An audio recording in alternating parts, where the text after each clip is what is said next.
वामन द्वादशी भगवान विष्णु के 5वें अवतार भगवान बौने वामन का प्राकट्य का दिन है, जो भाद्रपद मास के शुक्ल पक्ष की द्वादशी तिथि को मनाया जाता है।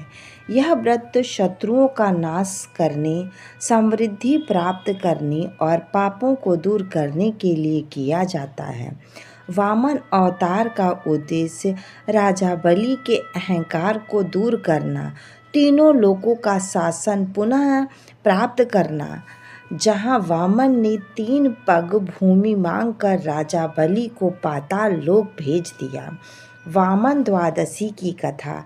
भगवान विष्णु ने राजा बलि के दानवी वर्चस्व को समाप्त करने और ब्राह्मण व्यवस्था को पुनः स्थापित करने के लिए वामन ब्राह्मण का रूप धारण किया।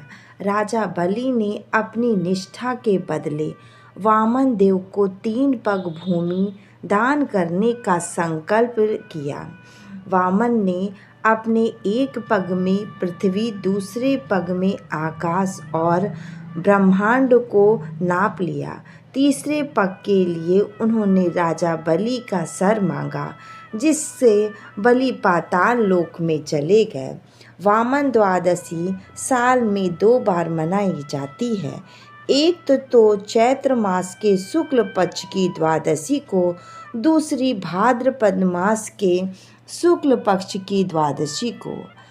भक्त इस दिन उपवास रखते हैं तथा फल, मेवे और गैर अनाज खाद्य पदार्थ पर ध्यान केंद्रित करते हैं।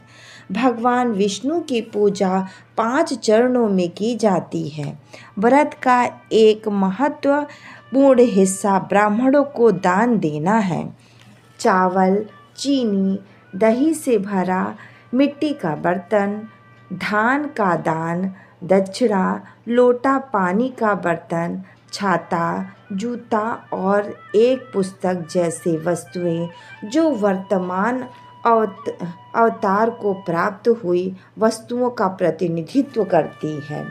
वामन द्वादशी के दिन भगवान वामन की पूजा करने से शत्रुओं का नाश होता है, जीवन में सुख, शांति तथा समृद्धि प्राप्त होती है, व्यक्ति के पाप नाश होते हैं।